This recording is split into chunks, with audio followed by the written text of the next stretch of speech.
Your board ready? Good morning.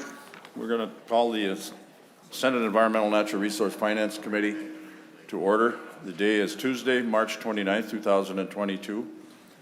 As you can see, we're still on track with a hybrid meeting here. Some members are here, some aren't. To those that are in attendance today and members, we've got two bills up today. Senator Ruud is going to be first. She has to run off to another committee meeting, so we're going to go ahead with hers. What we're going to do is pass that particular bill, or move on that particular bill. And is that to be laid over or not, Senator Ruud? I don't remember what she said. Goes to rules, okay. And then we're going to have a walkthrough of the of Senate File 4062 by staff, and it's just going to be simply a walkthrough with no testimony today. Tomorrow we will come back and we will open it up for testimony for about 30 minutes, and from that point on we'll go with amendments if there are any. So we'll start out with Senator Ruud. And Senator Ruud, I have an A2 amendment. Would you like that offered now? It's Senate File 4131. Thank you, Mr. Chair. Whatever you would prefer. Members, do you have the A2 in your packets? I think you do.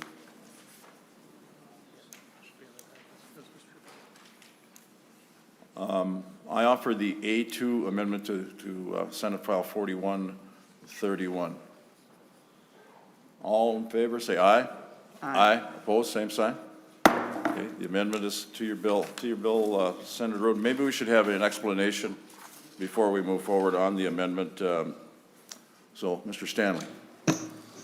Mr. Chair, members, good morning. The underlying bill, Senate File 4131, extends for another 25 years the transfer of lottery proceeds to the Environment and Natural Resources Trust Fund. It also raises the transfer amount from 40% to 50%.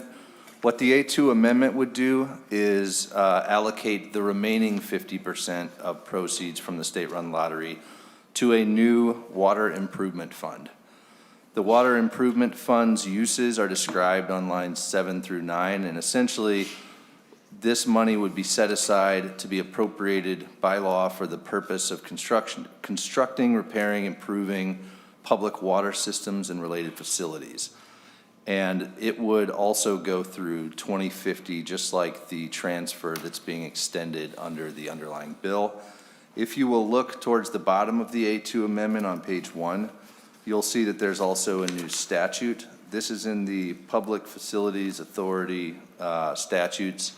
And what it would say is that annually the authority would make recommendations to the legislature for how to spend the money that would be put into the new water improvement fund.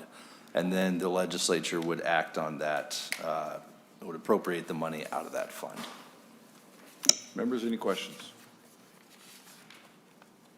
Seeing none, Senator Ruud to the bill. Thank you, Mr. Chair and members.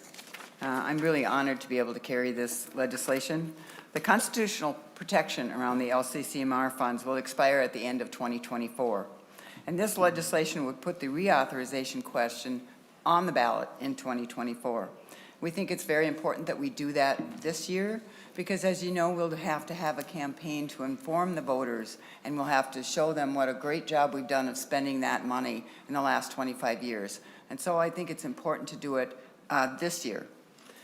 So what's changing? I think Mr. Stanley went through that, but we're going to change the lottery proceeds from 40% to 50%. When the bill was originally presented, it was at 50%, and at the end, during negotiations, it went down to 40%. So we think it's only right to bring it back up to the 50%. How is that going to change the cost? Well, at 50%, it's going to be about additional $12 million a year. And it also adds the unclaimed prizes, and that will add about $10 million a year. You know, when people buy those tickets, they expect that money to be spent on this fund. And so we believe that the unclaimed prizes should also be into this fund. So we have the A2 amendment here, and this is a little different than what we've done in the past. But I think there's enough of you here that have known a lot of the history of the LCCMR and what's happened. And you know that in, I believe it was 2015 or 16, no, maybe later than that, but there were bonds, they used appropriation bonds from the LCCMR, and there was a lawsuit, and the governor had to come in and do general obligation bonds to save the LCCMR. And then we had line item vetoes, and then we had placeholders for wastewater treatment. So we've always had this argument about those that feel it was okay to spend the money on wastewater and those that thought it was unconstitutional. And I think we've come to a very good agreement here. We have upped the amount that goes to the Environmental Trust Fund, but we've also recognized the needs of the state of Minnesota for wastewater treatment. And so this bill will make that fund, and I believe it will stop that continual argument that we have had. And it's a peace in the valley. And I think it's a very good compromise because it protects the integrity of the LCCMR and the Environmental Trust Fund. So with that, I have two folks to come testify for me today, and I welcome them to the table. Okay.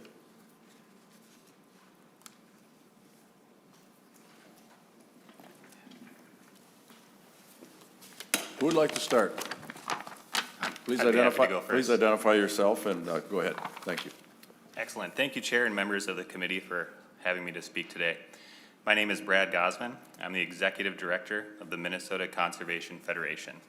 Our organization represents individual members, sporting and conservation clubs throughout the state of Minnesota. Since 1936, Minnesota Conservation Federation has been an advocate for the woods, waters, and wildlife in our great state. Throughout our organization's history, we have consistently advocated for increased funding for conservation work in Minnesota. Our work in support of the Environment and Natural Resources Trust Fund goes back to before the original passage of the fund. 2 months before voting day in the fall of 1988, our members gathered for the MCF annual meeting to pass resolutions relating to our work. Our members saw that funding and support of natural resource conservation had stagnated, and that the need for such a funding source, like the Environment and Natural Resources Trust Fund, was more important today than ever before. The resolution passed, and it was resolved that the Minnesota Conservation Federation urges the Minnesota legislature to support the constitutional dedication of revenues for the Environment and Natural Resources Trust Fund. In November of 1988, the citizens of Minnesota went to the polls and approved the creation of the Environment and Natural Resources Trust Fund. The December 1988 issue of our Minnesota Out of Doors newspaper proclaimed that the trust fund wins big, and reported that over 80% of voters had approved of the creation of the trust. Success stories of projects funded by monies from the Environment and Natural Resources Trust Fund are many, and have specifically benefited the sporting public in Minnesota. Land acquisition projects have increased lands available for hunting, and funds spent to combat the spread of aquatic invasive species have benefited those who swim, fish, and recreate in our state's waters. Recently, the spread of chronic wasting disease in white-tailed deer has been a topic of concern for many of our state's deer hunters and whitetail enthusiasts. Through funding originating from the Environment and Natural Resources Trust Fund and the LCCMR's Emerging Issues account, Minnesota leads the nation in the development of new CWD surveillance technologies. The RT Quick Test, which was developed at the Minnesota Prion Research and Outreach Center at the University of Minnesota, allows for more advanced testing of living cervid animals to analyze the threat posed by the spread of this disease. Since the original passage of the trust, the problems facing our environment have only grown more complex. At this time, we have the opportunity to continue the important work that was first supported by our state's residents over 30 years ago. A renewal of the Environment and Natural Resources Trust Fund will help to ensure that the woods, waters, and wildlife enjoyed by those who fish, hunt, camp, bike, hike, or paddle will be available for the next generation of outdoor enthusiasts who come after us. Thank you. Thank you. Good morning. Mr. excuse me, I'm sorry. Yeah, Mr. Verhoeven? Yes, sir. Good Welcome morning, to Chair. Welcome to the committee. Thank you. Good morning, Mr. Chair, committee, and thank you, Senator Ruud, for bringing this bill forth. My name is Mike Verhoeven. I am one of the policy committee members for Minnesota Backcountry Hunters and Anglers, and we are an organization that aims to be the voice for public lands, waters, and wildlife in our state. Among the central pieces of our mission are to educate folks, citizens of Minnesota, on the public resources we have available to us, to promote conservation of fish and wildlife habitats across all ecosystems, to educate those same citizens on the free-flowing rivers and waters of our state, to ensure that our stewards of our land are using science-based practice in the management of our resources, and to build a suite of hunting and angling regulations and guidelines that can help ensure wholesome foods are carried to the tables of the citizens of our state from our natural resources. For all of those things, we aim to first ensure that future generations can enjoy those categories I just discussed, and then we also aim to ensure we're expanding those to folks in our state that might not necessarily have access currently. Like many organizations, we try to support legislation that can fulfill all of these missions, and we try to advocate for things that will ensure each of these pieces of the puzzle are coming together for Minnesotans. I think it's obvious from what is in the ENRTF and what that money goes to fund that there's very few pieces of legislation that we can advocate for as BHA that can tick off so many important values of our organization. And so I'm sitting here today as a representative of the hunters and anglers of Minnesota, saying that these ENRTF funds support so much of what we put on our tables at night and what we do every spring, summer, fall, and winter in the great outdoors of Minnesota. Thank you, everyone, for your time.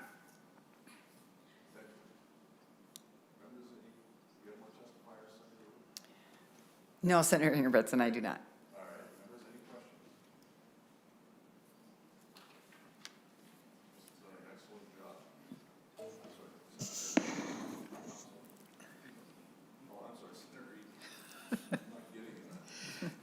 Thank you, Mr. Chair. I just wanted to thank Senator Ruud for bringing this forward, and I think it's important and crucial that we renew this program. It's been something that I know the lottery will continue, and so I just assume the money continued into the environment. So thank you very much.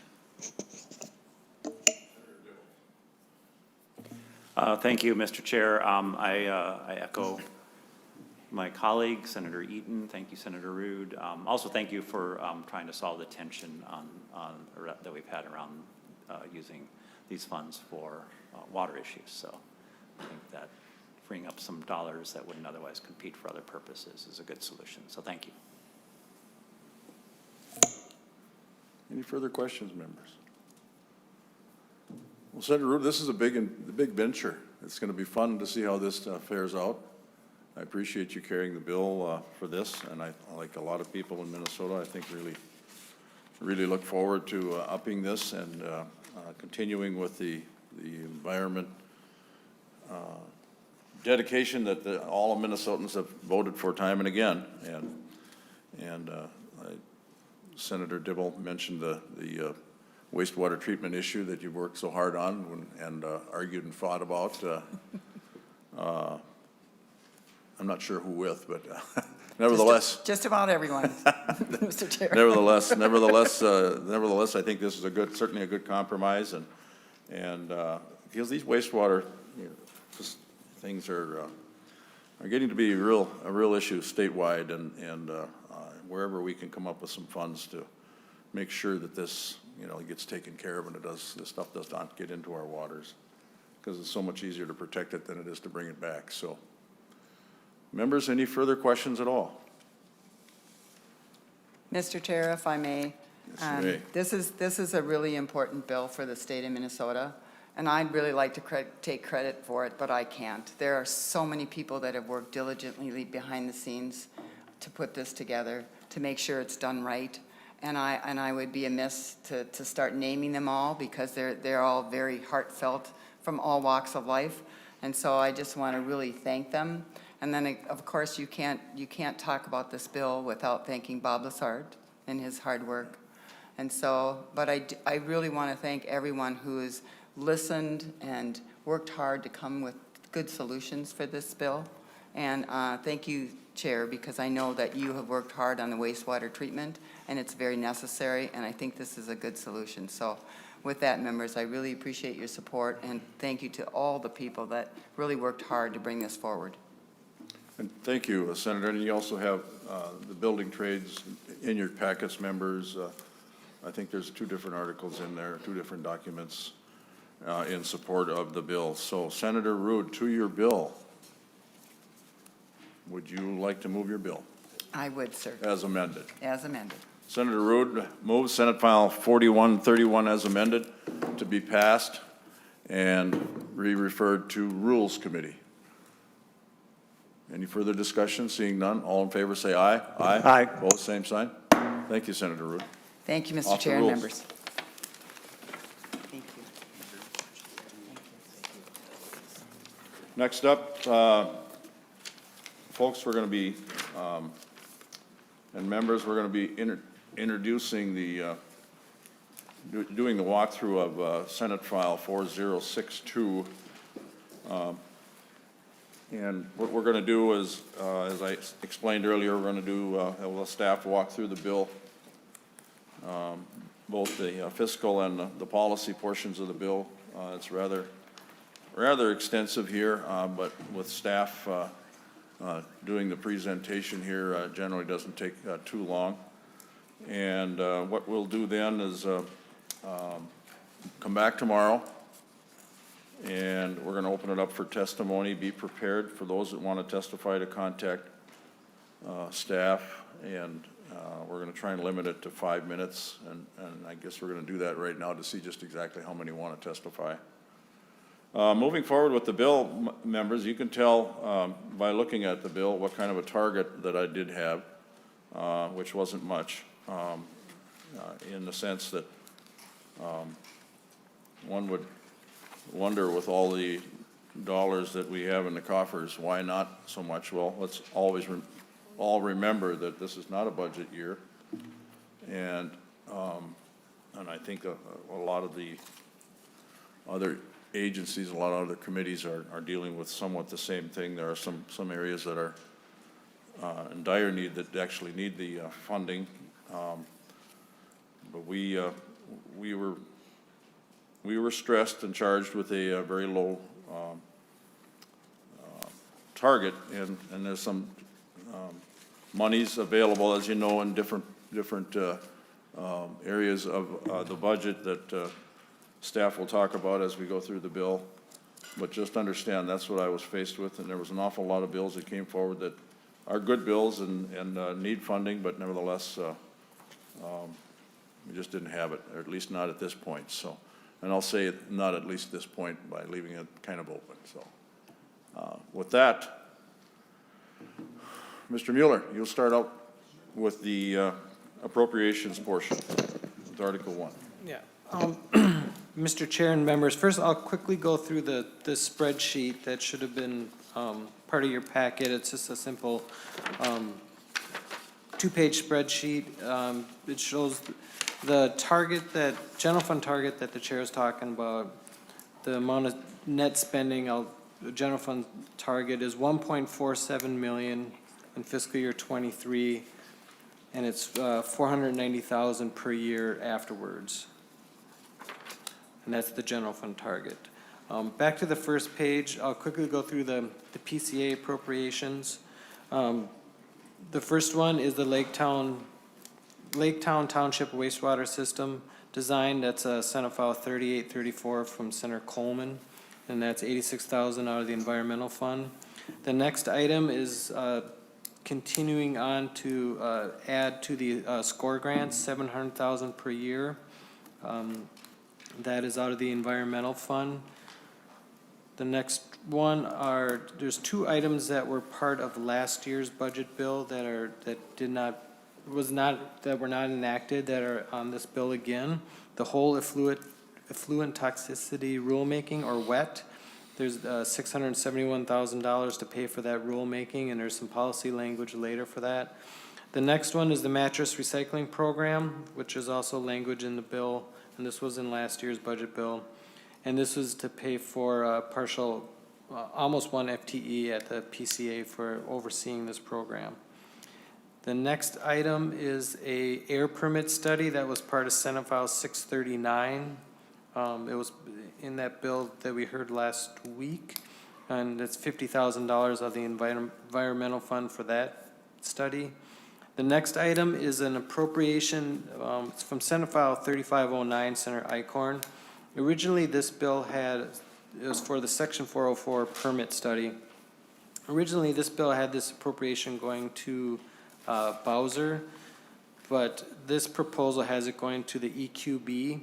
The EQB did the original study on the Section 404 that we funded about 3 years ago. And so this proposal has the EQB again doing this part of the study. The EQB does oversee many of the agencies that are involved in the Section 404 permit.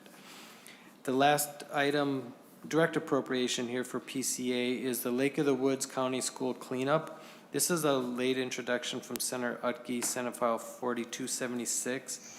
What I've been able to learn so far about this, it's a state-owned property in Lake of the Woods County that hasn't had any students enrolled in it since 1973, and it's been used for various purposes since then, but has been pretty much abandoned for the last few years. Like I said, it is a state-owned property, and it has asbestos and things like that. So the ask here is to demolish the building, and that has for $1.5 million, and that's coming out of the remediation fund. Two other items here involving the Pollution Control Agency are items that were in the governor's bill. It's an extension of a previous appropriation for the St. Louis River Mercury TMDL.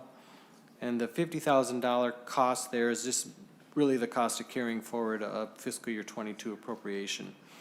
And then the other item that was in the governor's proposal is a 3M reporting changes. This would actually save a little bit of the money that is currently being spent because they would have to make fewer reports. The next area is Department of Natural Resources. The first item there is from Senate File 3240, Senator Johnson, for a Roseau ATV trail. This comes out of the ATV account. The next two are out of Senate File 3421, Senator Bach. Both of these items were in that bill, $500,000 each for the Voyager Country ATV trail and the Prospector ATV trail. The next one is from Senate File 3761 from the Senator Ingebrigtsen. That bill originally had ambassadors from both the off-road vehicle account, or paying for an ambassador out of the off-road vehicle account and the off-road motorcycle account. Looking at the account balances, only the off-road vehicle account had the $40,000 per year availability to pay for this ambassador. The next one is Senate File 4098 from Senator Ruud, is some $150,000 additional one-time money for the shooting sports facility grants. This is on top of the current $125,000 a year appropriation. Next one is Calcareous Fan Monitoring. This again comes from last year's budget bill. It's and it's tied to some policy that is in Article 2, and this would be $387,000 per year out of the Heritage Enhancement account to monitor the calcareous fens in the state. The last item for DNR is tied to Senate File 3055, Senator Housley. That was passed. It was dealing with White Bear Lake and the water levels, and this bill was actually passed out of the policy committee and sent to the floor, but since then a fiscal note was completed, and there is some one-time costs because there is a study and a plan in the bill. So this would appropriate $496,000 for that bill, and the policy part of that proposal is also in this Article 2. The last part of this fiscal proposal is with the Board of Minnesota, Board of Tourism. This is from Senate File 3078, Senator Rosen. That bill had a one-time $1 million general fund appropriation for large-scale events promotion. And then it also was using 1% of the lottery, of the current amount of lottery in lieu money that is going to the general fund. So it's capturing 1% of that and then putting it into a new events promotion account. So the appropriation coming from that events promotion account would be $450,000 per year. And then on the last page, the actual amount of general fund revenue that's being reduced is $470 per year and then $490 in the out years. We didn't fully fund all the money that's going into this new account. Usually when we start a new account like this, we want to under appropriate it for the first couple of years to preserve a fund balance in that account. So the total amount of spending in this proposal is, in fiscal year 23, is $7.862 million. Again, only $1 million of that is from the general fund, about 2.4 is from the environmental fund, about 1.5 from the remediation fund, and 1.9 from the natural resources fund. Most of those are from the ATV and off-highway vehicle accounts. So that's the spreadsheet. I'm not going to repeat everything in Article 1 that I just talked about. So the appropriations start in Article 1 of the Delete Everything Amendment. You'll see we start with Pollution Control Agency. There's the first appropriation is for the Lake Town cost estimate designs. Then we have this page 2, we have the score grant increase. We have the wet rulemaking on paragraph C. Paragraph D, we have the appropriation for the mattress recycling. Paragraph E is from the air permit study, and all the language that was formerly in the policy part of the 639 is now in the rider here. And then on next page 3, paragraph F, is the appropriation for the state-owned school building in Lake of the Woods County, the demolition of that. Subdivision 3 is the appropriation for the section 404 permitting that's now going to Environmental Quality Board.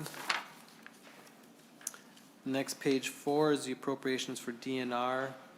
The first 3 are the appropriations for the ATV trails. That's paragraph A, B, and C.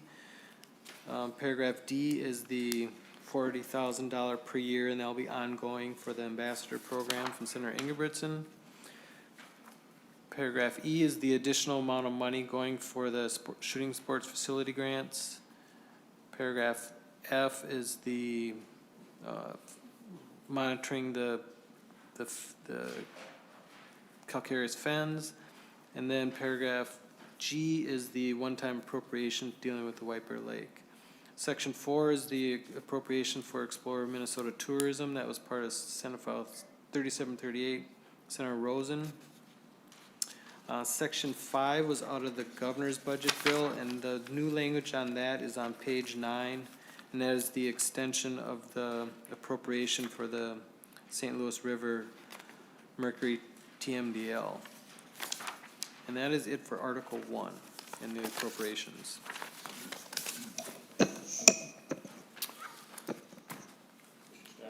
Mr. Chair, members, good morning again. The policy provisions begin in Article 2, which starts on page 11 of the A6DE. I'm going to go through them very quickly, but we'll answer any questions that you have. This is all language that you've seen at some point, except where I will note otherwise. Section 1 is from the Dnr Policy Bill, which it just makes a reporting date change. Section 2 is from Senator Ingebrigtsen, Senate File 639, prohibiting the DNR from enforcing unadopted rules. Section 3 is from Senator Lang, Senate File 3869, relating to the transfer of rec vehicles. Sections 4 through 6 are from the Dnr Policy Bill, and they relate to snowmobile decal modernization. Section 7 is another section from Senator Lang, Senate File 3869, dealing with the transfer of ownership of recreational vehicles. Section 8 is a conforming change from the DNR Policy Bill. Section 9 is Senate File 3687, that changes the definition of an ATV. Section 10 is another section from Senator Lang, Senate File 3869.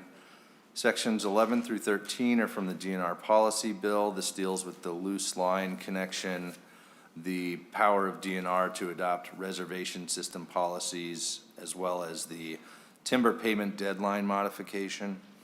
Section 14 is from Senator Thomasoni, Senate File 2797.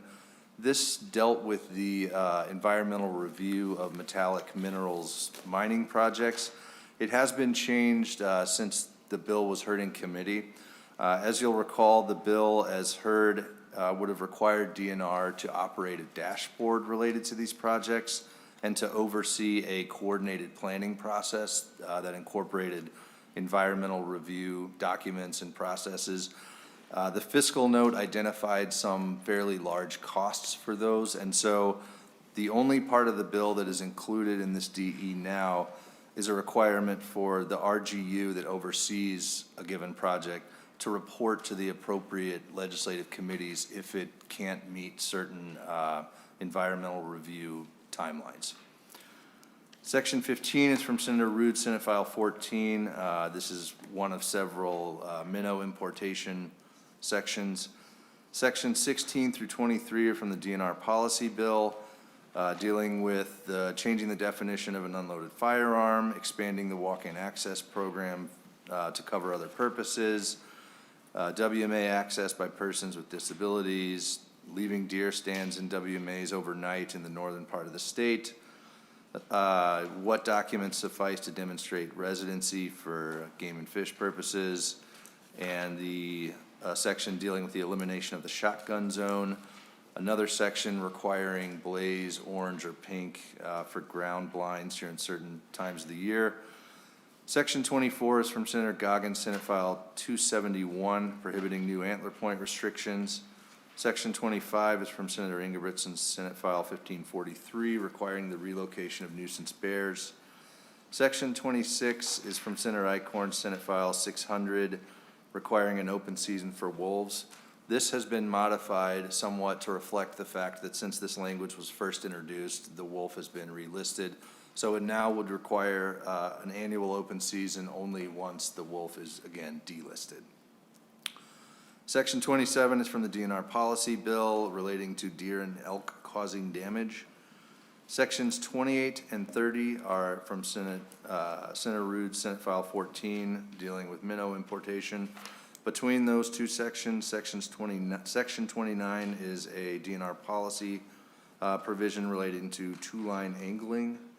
Section 31 is from Senator Lang, Senate File 2089, prohibiting public waters inventory revision from taking effect if an affected local government objects.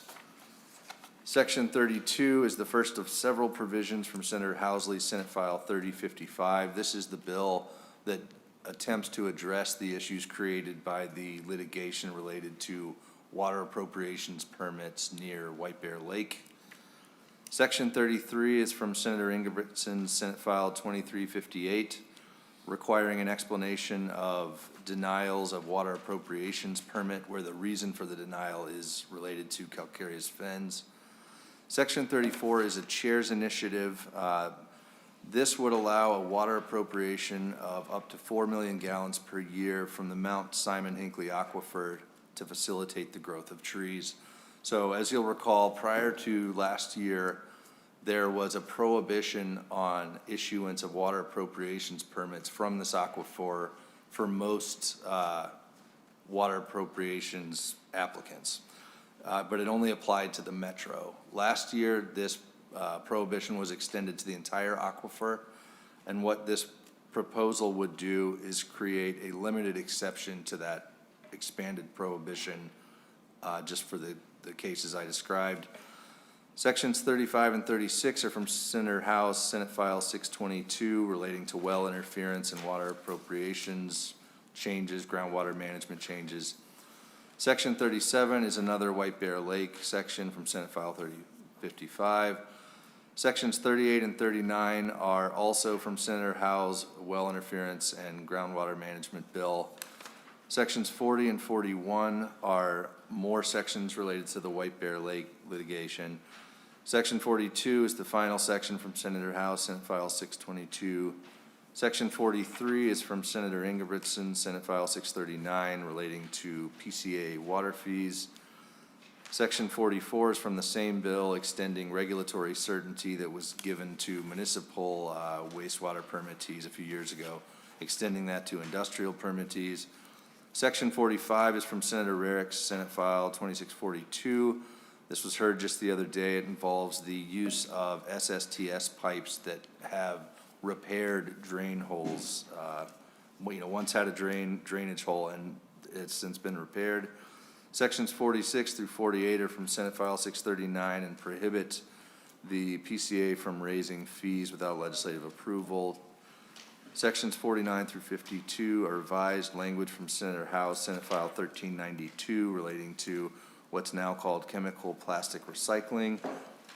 Section 53 is a revised version of Senator Howe's Senate File 1767, creating a mattress stewardship or mattress recycling program. Section 54 is another provision related to chemical plastic recycling.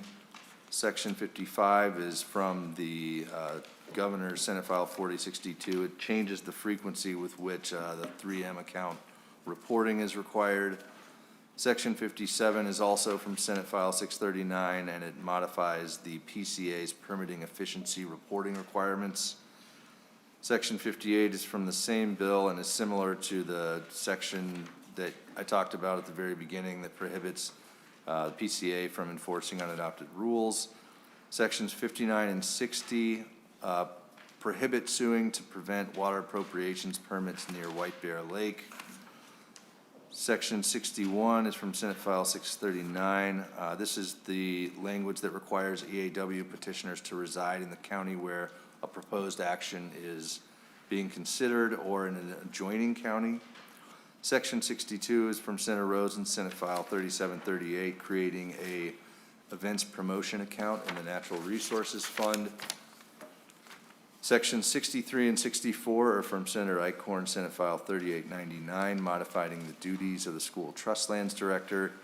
Section 65 is from Senator Weber, Senate File 908, allowing counties to use tax forfeited land proceeds, sales proceeds to clean up those properties. Section 66 is the other piece of Senate File 3738, requiring 1% of lottery and lieu proceeds to be deposited into the new events promotion account. Section 67 is from Senator Housley's Senate File 3055, prohibiting reduction of water appropriations near White Bear Lake. Section 68 is from Senator Eichhorn, Senate File 3667, relating to the RFP for a replacement DNR registration system. Section 69 is the final piece of Senate File 3055, directing a study of drinking water supply options for the Northeast Metro. Section 70 is Senator Weber's Senate File 4020, relating to County State Aid Highway 13 in Murray County. This was tweaked slightly to address some concerns that were raised by the department during the committee hearing. Section 71 is from Senate File 639 and requires filling of certain air program vacancies that have been vacant for at least a year. Section 72 is from Senator Johnson's Senate File 839 related to whole effluent toxicity. Section 73 and 74, DNR Policy. Section 75 is from Senator Ruud, Senate File 12, reducing walleye limit from 6 to 4. There will be a chair's amendment tomorrow that will fix the date in here. That's just something I forgot to update when we were putting this together. It should be March of 2023, not 2022 as laid out in the DE. Section 76 is from Senate File 639, dealing with the state implementation plan required by the Clean Air Act. Section 77 is the final whole effluent toxicity section that's in the DE. Section 78 is a repealer, and this contains, right now it contains sections related to the Dnr Policy Bill, specifically to the repeal of the shotgun zone and to the changes being made to the snowmobile registration and decal process. It also repeals certain statutes in connection with Senate File 14, Senator Ruud's minnow importation bill. And then another change you'll see in the technical chair's amendment tomorrow is there should be here a repeal related to the Senate File 271 prohibiting antler point restrictions. If you pulled Senate File 271 and look at it, you'll see that there's a repealer in there that was not included in the repealer in the DE, so that'll be part of the amendment you'll see tomorrow, Mr. Chair. And last but not least, Article 3 is the state lands bill. That concludes my remarks, Mr. Chair.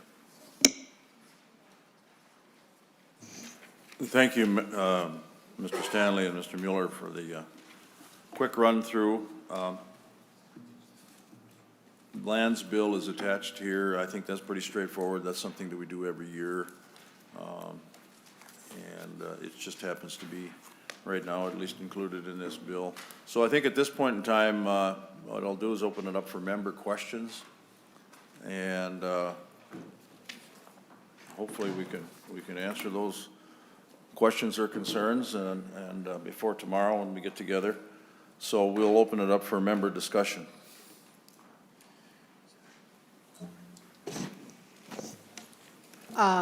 Mr. Chair, we received this last night, so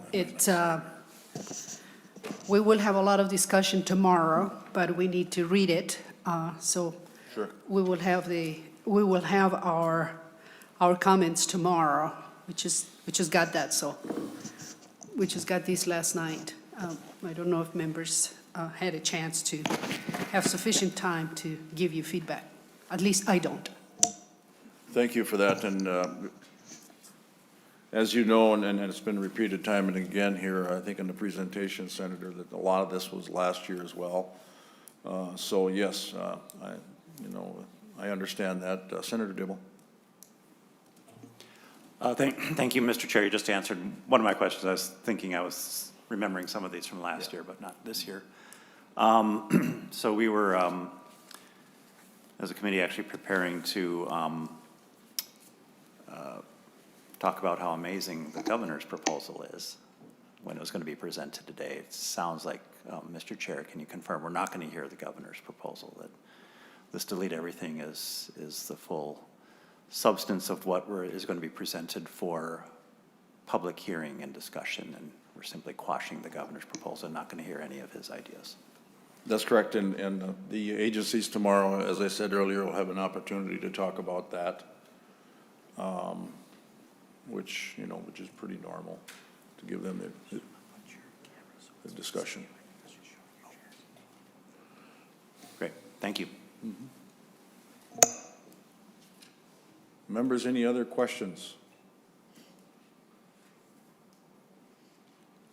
Senator Torres-Ray. So, Mr. Chairman, I feel it's important to, my apologies for this.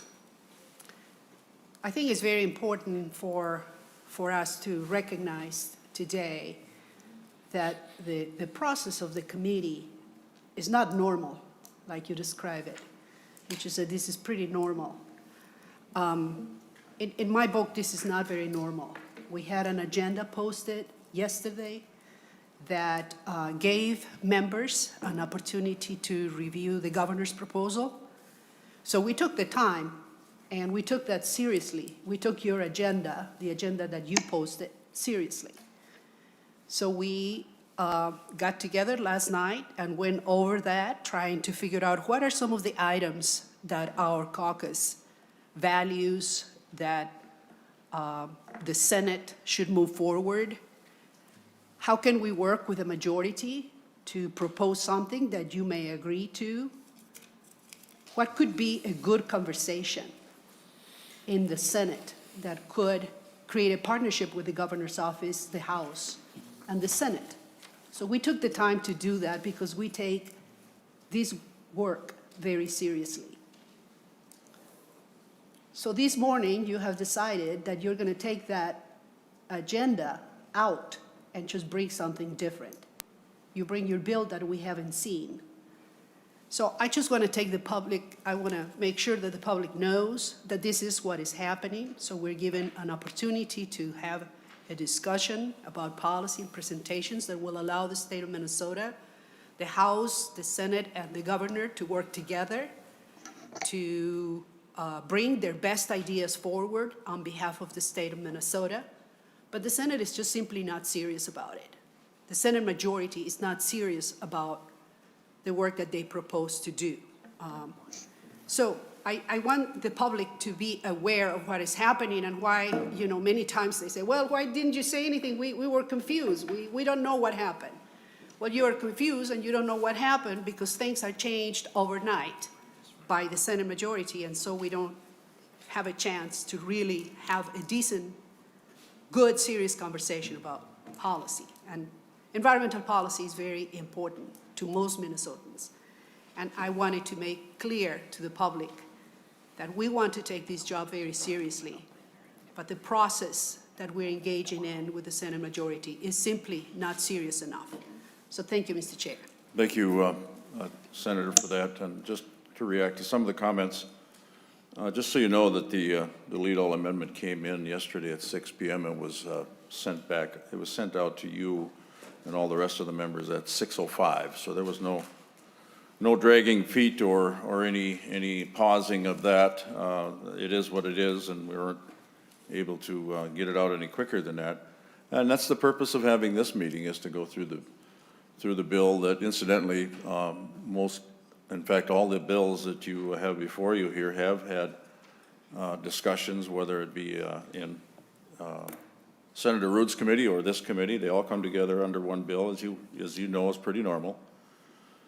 So tomorrow we'll be able to, if you have problems with it, we can go ahead with amendments tomorrow and discuss it further. But I think you're having ample time here, I think, to be able to put together your thoughts and concerns for tomorrow, and hopefully we can get through tomorrow with hearing your concerns and amendments if you wish. So just so everybody knows, we're following the policy, the way the timeline goes around here. We do have deadlines, and that's why we're doing what we're doing this week. So, any other questions or concerns, members? Senator Dibble. Just a couple of quick things, Mr. Chair, again on process. And I'm glad my colleague, the lead, kind of jumped in, because I did let the comment slide. This is normal, and I shouldn't have. We've both been here a long time. In my experience, it's only in recent years that the administration hasn't been given the opportunity to present the fullness of their proposals for the benefit of our deliberations and the benefit of the public, regardless of who's in power and in the executive branch vis-a-vis the legislative branch. I'll also just say that your defense of the process by saying it was posted at 6 o'clock is maybe a little thin, because clearly 6 o'clock is clearly dinner time. We're on to other things, and we had already spent some period of time together as a minority caucus preparing for today, because you had posted the governor's bill with no indication on the agenda that that was just simply a placeholder for the delete all, so the public is not informed. And for my lead to be surprised is disappointing, because clearly this document didn't fall out of thin air at 6 p.m. You spent some time developing it. I have a proactive relationship with my chair in transportation, and so I knew, well ahead of time what the plan is for the coming week. So, our staff can communicate, or you can call our lead and just let us know, and we can in turn prepare ourselves and or let the public know in a more timely basis what to prepare for. I mean, for folks, for normal people, these, God bless you all, but you're all paid to be here. For regular folks to be here, to be able to pivot and respond, finding out something at 6 p.m. probably doesn't really fulfill our goals to be fully collaborative with the public and the stakeholders that we have. Thank you, Mr. Chair. Thank you.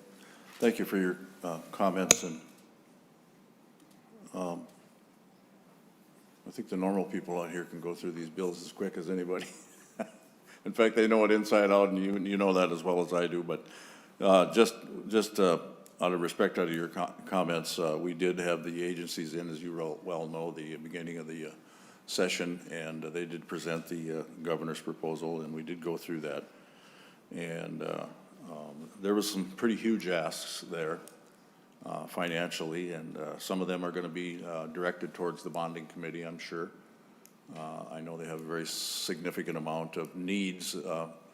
I'm talking about the DNR now with regards to their areas, areas of the fisheries needing some repair. I mean, $60 million, I believe. So we went through all that, and those concerns, those issues coming from the governor's budget are pulled out and put here and there, but I think moreover, there's probably the majority of the governor's ask in there was for bonding, and this is a bonding year, as you all know. So I think you'll see a lot more coming forward, what's in the governor's bill. So, but this is the bill we put forward. Whether we, again, I explained we didn't have much of a target here, but again, this is not a budget year, and some of the needs that we do have in here are addressed with the money that we do have access to, and I think we've done a pretty good job putting this together. But again, tomorrow we'll have an opportunity to pull it apart if you like, or if you wish, with amendments, and we'll move forward. So, any further questions, members? Seeing none, members, we stand adjourned for the day. Thanks.